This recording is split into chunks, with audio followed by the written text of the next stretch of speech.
नमस्कार, हिमाचल अभी-अभी.com से मैं दिव्या। पेश है आज के मुख्य समाचार। हिमाचल के किन्नौर जिला में भूकंप के झटके 3.2 रही तीव्रता। पुलिस ने पालमपुर में पकड़े 3 हैकर। सेवानिवृत्त शिक्षक के खाते से उड़ाए थे 40 लाख रुपए। भारत के अरुणाचल में हिली धरती। सिंगापुर और इंडोनेशिया में भी भूकंप के झटके। भारत में 24 घंटे में कोरोना के 22,252 नए मामले, 467 लोगों की गई जान। दिल्ली में 20 दिनों से सुधर रहे हालात, संक्रमण दर घटा, रिकवरी रेट बढ़कर 72%। पुलवामा में गोसू इलाके में सुरक्षा बलों ने मार गिराया आतंकी, मुठभेड़ में एक जवान शहीद। पंजाब सरकार की सख्त हिदायत, अब ई रजिस्ट्रेशन के बिना नहीं मिलेगी राज्य में एंट्री। चाइना के नए कानून का असर, हांगकांग में टिकटॉक ने बंद किया अपना ऑपरेशन। जोधपुर के अस्पताल में 4 बच्चों को चढ़ाया एक्सपायरी डेट का ग्लूकोज, जांच के आदेश। एनकाउंटर में मारा गया वाराणसी जेल से फरार इनामी बदमाश, 2 पुलिसकर्मी घायल। अब समाचार विस्तार से। आपके स्वास्थ्य का प्रहरी श्री बालाजी हॉस्पिटल, कांगड़ा, हिमाचल। कोरोना संकट के बीच हिमाचल में बार बार भूकंप के झटके महसूस किए जा रहे हैं। मंगलवार तड़के हिमाचल के किन्नौर जिला में धरती हिली। जानकारी के अनुसार किन्नौर जिला में तड़के 1:03 पर भूकंप के झटके महसूस किए गए। भूकंप की तीव्रता 3.2 मापी गई है। इसकी गहराई 7 किलोमीटर नीचे थी। हालांकि इस भूकंप से किसी तरह के जानमाल के नुकसान की कोई खबर नहीं है। इससे पहले 2 जुलाई को भी हिमाचल प्रदेश के चंबा जिले के बॉर्डर एरिया में भूकंप के झटके महसूस किए गए थे। दोपहर 2:02 पर आए इस भूकंप की तीव्रता 3.6 आंकी गई थी। जिला चंबा में इससे पहले भी कई बार भूकंप के झटके महसूस किए जाते रहे हैं, जिनकी वजह से लोगों में डर है। बता दें कि अप्रैल महीने में भी हिमाचल के धर्मशाला और चंबा में 1 घंटे में 5 बार भूकंप आया था।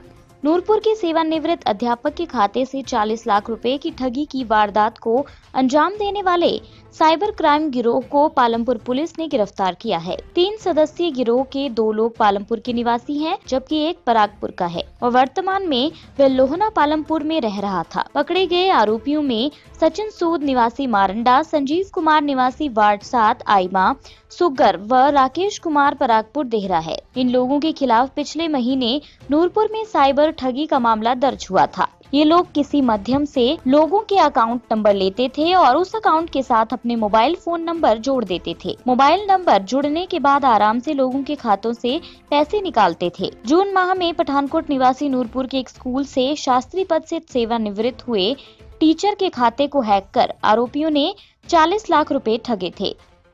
कोरोना संकट के बीच देश और विदेश में भूकंप आने का सिलसिला जारी है। मंगलवार तड़के भारत के अरुणाचल प्रदेश में भूकंप के झटके महसूस किए गए। भूकंप की तीव्रता रिक्टर स्केल पर 3.4 आंकी गई है। नेशनल सेंटर फॉर सिस्मोलॉजी के मुताबिक अरुणाचल प्रदेश के तवांग में सुबह 1:33 पर भूकंप के झटके महसूस किए गए। हालांकि अभी तक इसमें जानमाल के नुकसान की खबर नहीं है। भारत के अलावा सिंगापुर और इंडोनेशिया में भी भूकंप के झटके महसूस किए गए हैं। सिंगापुर में 1102 किलोमीटर साउथ ईस्ट इलाके में मंगलवार सुबह 4:24 पर भूकंप आया। रिक्टर स्केल पर भूकंप की तीव्रता 6.1 रही। सिंगापुर की तरह इंडोनेशिया में भी भूकंप का झटका महसूस किया गया है। इंडोनेशिया के सीमारांग से 142 किलोमीटर नॉर्थ में भूकंप आया। भूकंप की तीव्रता 6.3 मापी गई। यहाँ भी अभी जानमाल के नुकसान की खबर नहीं है। भारत में कोरोना के मामलों की संख्या 7,19,665 हो गई है। वहीं 4,39,948 लोग ठीक होकर घर जा चुके हैं। भारत में कोरोना महामारी से अब तक 20,160 लोगों की मौत हो चुकी है। वहीं पिछले 24 घंटे में 22,252 नए मामले सामने आए हैं और 467 लोग अपनी जान गंवा चुके हैं। तेलंगाना में 94 वर्ष की महिला ने कोरोना को मात दी है। उन्हें सोमवार रात को अस्पताल से ठीक होने के बाद घर भेज दिया गया है। स्वास्थ्य मंत्रालय के मुताबिक पिछले 24 घंटे में 3,46,459 नमूनों की जांच हुई है, जिससे कुल जांच की संख्या 1,35,525 हो गई है। भारतीय आयुर्विज्ञान अनुसंधान संस्थान के अनुसार 5 जुलाई तक देश में 99,69,662 नमूनों की जांच की जा चुकी है। आंकड़ों के अनुसार अब तक देश में कोविड-19 के 4,24,432 मरीज उपचार के बाद ठीक हो चुके हैं और 2,53,287 मरीजों का इलाज चल रहा है। अब तक 60.86% मरीज ठीक हो चुके हैं। दिल्ली में कोरोना से संक्रमित मरीजों का आंकड़ा 1 लाख के पार पहुंच गया है। देश में महाराष्ट्र और तमिलनाडु के बाद दिल्ली तीसरा राज्य है जहां संक्रमित मरीजों की संख्या 1 लाख के पार हो चुकी है। अच्छी बात यह है कि इन संक्रमित मरीजों में से 72,000 से ज्यादा ठीक होकर अपने घर जा चुके हैं। राजधानी में संक्रमण के मरीज भले ही बढ़ रहे हों, लेकिन बीते 20 दिनों से यहाँ हालात लगातार बेहतर हो रहे हैं। अब कोरोना टेस्ट के प्रति 100 लोगों पर महज 10 लोग ही पॉजिटिव मिल रहे हैं। पॉजिटिव रेट 26% से घटकर 10% हो गया है। इसके अलावा रिकवरी रेट भी बढ़कर 72% हो गया है। अन्य समाचार ब्रेक के बाद। Shri Balaji multi speciality hospital Kangra, जहां आपको एक ही छत के नीचे मिले बेहतरीन चिकित्सा सुविधाएं, cardiology, laparoscopic, general surgery, neuro surgery, orthopaedics, paediatric, radio diagnosis, urology, gastroenterology, ophthalmology, pathology, medicine, anaesthesia और डेंटल जैसी अत्याधुनिक और बेहतरीन चिकित्सा सुविधाएं, 24 घंटे इमरजेंसी सुविधा, 9 बेड के साथ critical care unit, cardiac monitor और डिफिब्रिलेटर्स, सेंट्रल ऑक्सीजन लाइन और वेंटिलेटर सुविधा। हिमाचल प्रदेश के सबसे बड़े निजी स्वास्थ्य सेवा प्रदाताओं में से एक Shri Balaji multi speciality hospital Kangra राष्ट्रीय स्वास्थ्य बीमा योजना के साथ सूचीबद्ध Shri Balaji multi speciality hospital Kangra BPL परिवारों के लिए अस्पताल में कैशलेस भर्ती होने के साथ ही ईसीएच की भी सुविधा। हमारा पता Shri Balaji multi speciality hospital, Balaji Vihar, Ujjain, Kangra. संपर्क करें 9218411108 पर। Shri Balaji multi speciality hospital Kangra.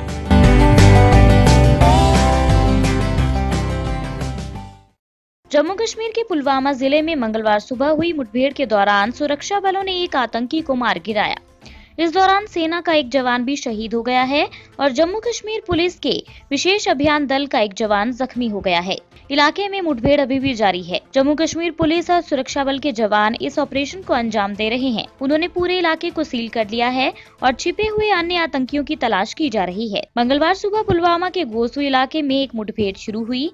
Police और सुरक्षा बल ऑपरेशन को अंजाम दे रहे हैं। सूत्रों के मुताबिक पुलिस और आर्मी की 53 राष्ट्रीय राइफल की टीम गोसू में सर्च ऑपरेशन चला रही है। इस दौरान पूरे इलाके को घेर लिया गया। पुलिस और आर्मी के जवानों ने जैसे ही इलाके को घेरा, आतंकी बौखला गए और उन्होंने गोलीबारी शुरू कर दी। सुरक्षा बलों ने एक आतंकी को मार गिराया है। पंजाब में मंगलवार से राज्य में दाखिल होने वाले या राज्य से होकर गुजरने वाले हर व्यक्ति के लिए ई रजिस्ट्रेशन कराना अनिवार्य कर दिया गया है। राज्य सरकार ने बाहरी राज्यों, खासकर दिल्ली एनसीआर से आने वाले लोगों से पैदा होने वाले खतरे के मद्देनजर ये कदम उठाया है। सरकार के दिशा निर्देशों के मुताबिक यात्री घर बैठे ही ऑनलाइन ई रजिस्ट्रेशन करवा सकते हैं। सड़क के रास्ते पंजाब में दाखिल होने वाले या पंजाब से गुजरने वाले यात्रियों को पंजाब सरकार द्वारा सख्त हिदायत दी गई है कि वे यात्रा शुरू करने से पहले या तो कोवा ऐप या वेब लिंक द्वारा स्व रजिस्टर्ड हों। इसका उद्देश्य चेकिंग करने वाले स्थानों पर लंबी कतारों या भीड़भाड़ के कारण होने वाली मुश्किलों से यात्रियों को बचाना है। कोरोना के लक्षण सामने आने की सूरत में चेकिंग पॉइंट पर स्वास्थ्य कर्मियों द्वारा यात्रियों की सहायता और मार्गदर्शन किया जाएगा। इन दिनों चीन हांगकांग में लगातार अपना एक्शन बढ़ाए जा रहा है। इसी बीच सोशल मीडिया ऐप टिकटॉक ने हांगकांग में भी अपना काम बंद कर दिया है। ये फैसला तब लिया गया है जब चीन के प्रशासन ने हांगकांग पर कब्जा करना शुरू कर दिया है। चीन ने बीते दिनों हांगकांग को लेकर एक कानून पास किया जो अब लागू हो गया है। अब चीन ने हांगकांग में इंटरनेट को सेंसर करना शुरू कर दिया है। इसी के तहत कई विदेशी एप्लीकेशन और वेबसाइट पर बैन लग रहा है। टिकटॉक ने ऐलान किया कि हांगकांग में उसने अपना ऑपरेशन रोक दिया है। ऐसा इसलिए किया गया क्योंकि नए कानून के तहत सोशल मीडिया कंपनी को कुछ कानूनों का पालन करना होगा। यही कारण है कि अब हांगकांग में ट्विटर, फेसबुक और गूगल समेत कई कंपनियों को नोटिस दिया गया है। कोरोना संकट के बीच राजस्थान के जोधपुर में एक अस्पताल में बड़ी लापरवाही सामने आई है। जोधपुर के उम्मेद अस्पताल में 4 बच्चों को कथित तौर पर एक्सपायरी डेट का ग्लूकोज चढ़ा दिया गया। अच्छी बात यह है कि बच्चों की हालत ठीक है और उन्हें किसी तरह की शिकायत नहीं है। फिलहाल इस मामले की जांच के आदेश दे दिए गए हैं। अस्पताल की सुपरिटेंडेंट डॉक्टर रंजना देसाई ने बताया कि मामले में जांच पड़ताल के लिए उन्होंने एक कमेटी गठित की है। अगर इस मामले में किसी की भी गलती पाई जाती है तो एक्शन लिया जाएगा। बच्चों की स्थिति अभी ठीक है, बच्चे बिल्कुल स्वस्थ हैं। अस्पताल के वार्ड में एक्सपायरी डेट का ग्लूकोज क्यों पड़ा था, ये जांच का विषय है, लेकिन ऐसा लग रहा है कि 2 स्तर पर लापरवाही हुई। न तो इंचार्ज ने देखा और न ही ग्लूकोज चढ़ाने वाले ने। कानपुर मुठभेड़ के बाद से उत्तर प्रदेश की पुलिस अलर्ट मोड में है। पूर्वांचल के भदोही जिले में देर रात 2 बदमाशों और पुलिस की मुठभेड़ में एक बदमाश ढेर हो गया। इस दौरान 2 पुलिसकर्मी भी घायल हुए हैं। घायल पुलिसकर्मियों को अस्पताल में भर्ती कराया गया है। भदोही के एसपी रामबदन सिंह ने बताया कि भदोही जिले के सुरियावा निवासी दीपक उर्फ रवि पुत्र छोटे लाल बदमाश पर 50,000 रुपए इनाम घोषित था। आरोपी वाराणसी की जेल से फरार था। सोमवार देर रात लगभग 1:30 बजे जब थाना अध्यक्ष सुरियावा व स्वाट प्रभारी चेकिंग में थे तो चकिया तिराहे पर 2 अज्ञात व्यक्ति मोटरसाइकिल से आते दिखाई दिए। जब उन्हें रोकने के लिए कहा गया तो बदमाशों ने पुलिस पर ताबड़तोड़ गोलियां चलानी शुरू कर दी। जवाबी कार्रवाई में एक बदमाश मारा गया और दूसरा फायर करता हुआ भाग गया। भागे हुए बदमाश की पुलिस तलाश कर रही है। इसी के साथ ये बुलेटिन यहीं समाप्त होता है। अगला रेडियो बुलेटिन सुनिए शाम 7:30 बजे। तब तक के लिए नमस्कार। आपके स्वास्थ्य का प्रहरी श्री बालाजी हॉस्पिटल, कांगड़ा, हिमाचल।